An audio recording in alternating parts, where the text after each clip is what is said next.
Let's go teman-teman sekalian, kita akan masuk menuju ke arah Miramar sebagai match penutup kita.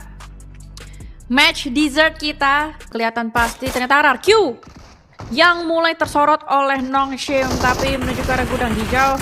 Ada Alula berhadapan dengan LGD Gaming, bertegur sapa, calling kontak mata, bertukar peluru. LGD Gaming, lo, tenang. Santai, tidak santai nih. Quick, last man standing dari Alula akan berhadapan dengan last man standing dari LGD Gaming. Salah tembak mas, temennya sendiri malah yang mau dipulangin di kanan lobby.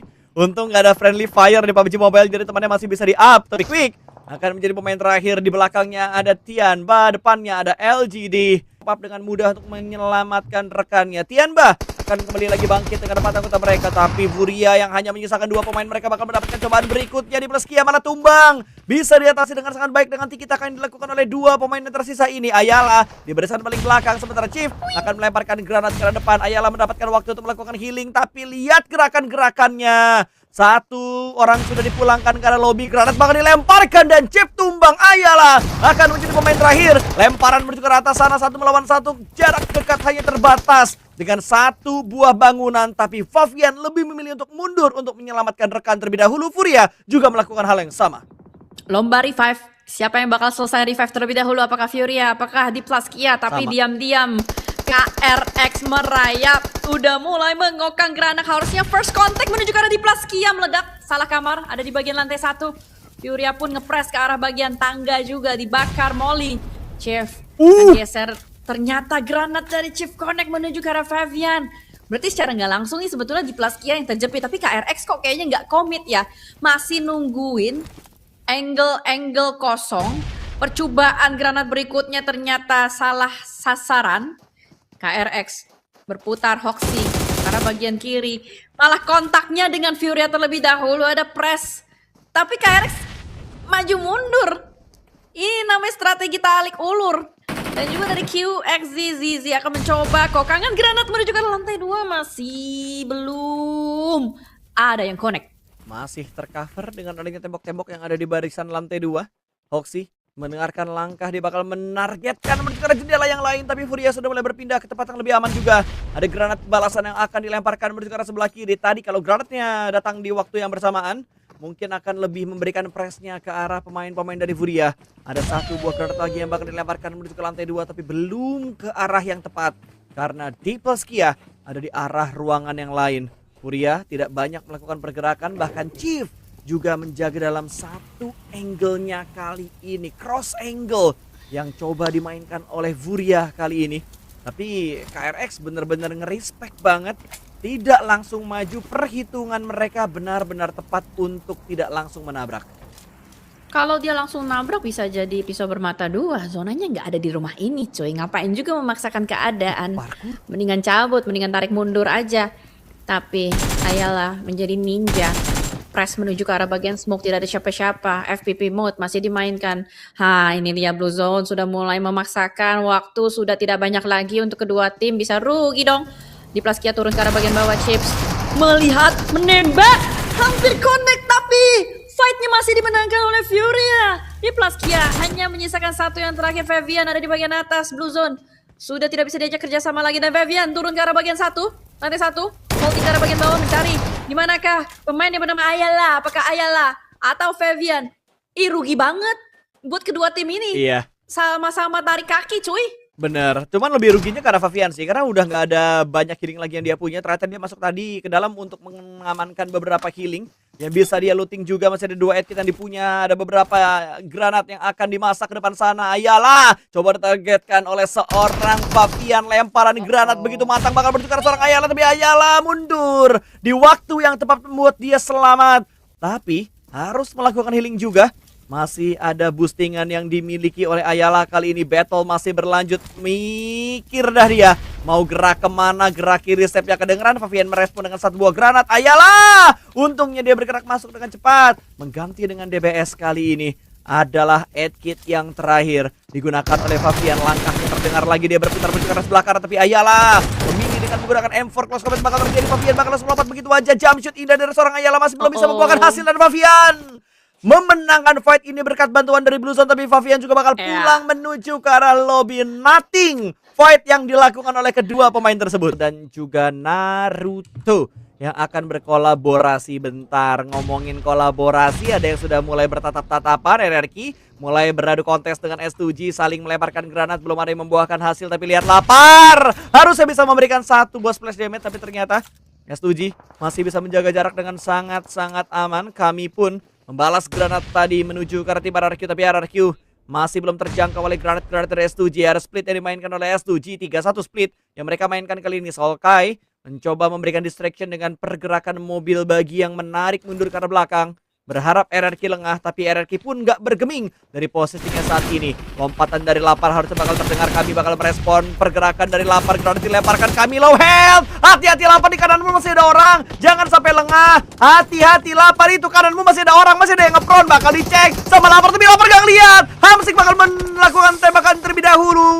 Bisa dimenangkan atau enggak? Masih bisa ternyata dimenangkan oleh seorang Hamsu, bukan Hamsik. Satu pemain dari RRQ tumbang. Lapar dipulangkan begitu saja. Nerpeko merespon. Granat bakal dilemparkan terlalu jauh menjadi kembang api. Nerpeko akan menjadi pemain terakhir. Goyang kanan, goyang kiri. Tapi RRQ tidak bisa selamat dari battle-nya ke arah S2G. Tentunya di PUBG Mobile, main PUBG Mobile perlu adanya backingan. Jadi ketika maju, aman, senantiasa seperti Milu majuin ke tim Nongshim.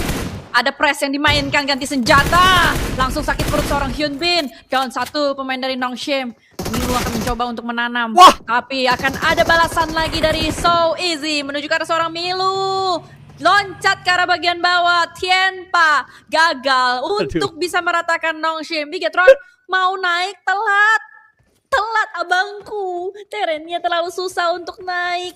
Gak akan mendapatkan momentum. Saran saya, menurut keyakinan saya, sebaiknya Bigetron fokus dengan rotasi, fokus dengan zona. Wah, tapi tidak apa-apa demi bisa mendapatkan point eliminations. Aduh. Granat berikutnya ternyata masih terlalu jauh. Bigetron, akankah Federalis bisa connect atau Oh, tidak? nice. Ternyata connect. Granat dari Federalis menuju ke arah Tizi, dan Reizak akan langsung naik ke atas bukit untuk bisa memberikan press kembali menuju ke arah Nongshim Red Force. Ada backup fire yang dilakukan oleh Bigetron kali ini. Satu knockdown sudah mereka dapatkan. Molotov juga dilemparkan menuju ke arah sela-sela dari bukit ini. Tapi Influence Reds, bang, sabar dulu, ngapa belum kelar perangnya. Tapi Maple di lain juga melakukan peperangan. Dapetin satu knockdown menuju ke arah Influence Reds. Kali ini Axel menjatuhkan seorang Federal. Tapi Rorazin datang dari bagian belakang membuat Axel juga ikutan tumbang. Bigetron sedang dalam fokus tinggi menuju ke arah tim Nongshim. Tiba-tiba Influence Reds mengganggu dari bagian belakang, dan saat ini mereka tersandwich. Malah Hyunbin yang ingin memanfaatkan momentum ini untuk mendapatkan pemain dari Bigetron, tapi So Easy berhasil ditumbangkan. Ada satu orang lagi di bagian sebelah kiri. Influence Reds terbatas pergerakannya. Tizi bakal memberikan follow up, dan lihat Influence Reds menargetkan Hyunbin. Hyunbin pun tumbang menuju ke arah lobby. Reizak bakal menjadi pemain terakhir dari Bigetron saat ini.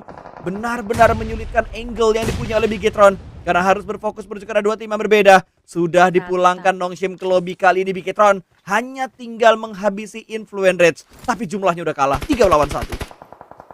Reizak nyumput.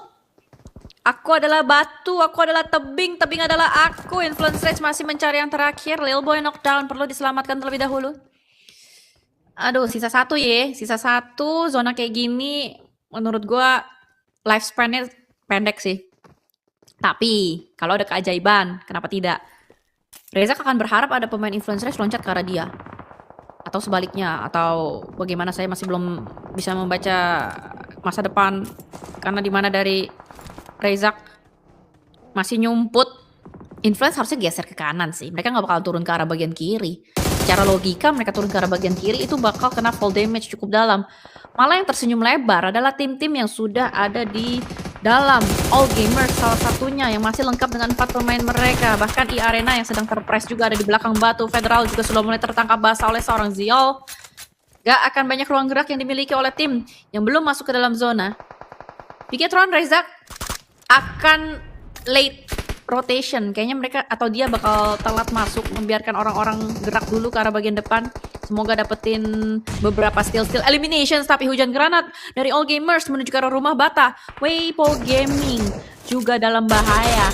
Hanya menyisakan satu yang aktif dan satu yang down. Ini All Gamer juga rakus banget ya. ngebagi banget split fokus mereka. Ada yang ditujukan ke arah Influence Rage, ada yang ditujuin juga ke arah pemain-pemain dari arah tim mana tadi yang ada di sekitar mereka itu Weibo, supaya Weibo-nya nggak bisa bergerak dengan mudah karena Weibo juga sedang berfokus menuju ke arah pemain-pemain dari Arena.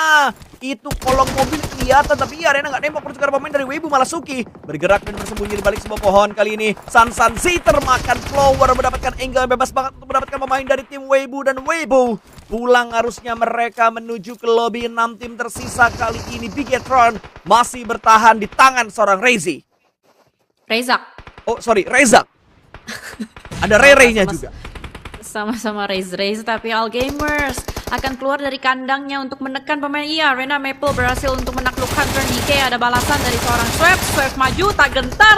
Close combatnya gagal karena double pick dari All Gamers. XZZ and Maple masih selamat. Rezak dapetin angle atau tidak kita masih belum tahu, dan XZZ hilang. Nice! Tertangkap oleh Rezak. Nice, inilah yang kita tunggu-tunggu. Still elimination, tidak masalah. Ada blue zone di belakang dari Rezak. Apakah mampu? Ternyata tidak. BTR langsung tertangkap basah oleh tim yang ada di bagian dalam. Aduh, tiba-tiba tinggal 2 tim yang tersisa. Malah Algamers yang nggak selamat, Jel.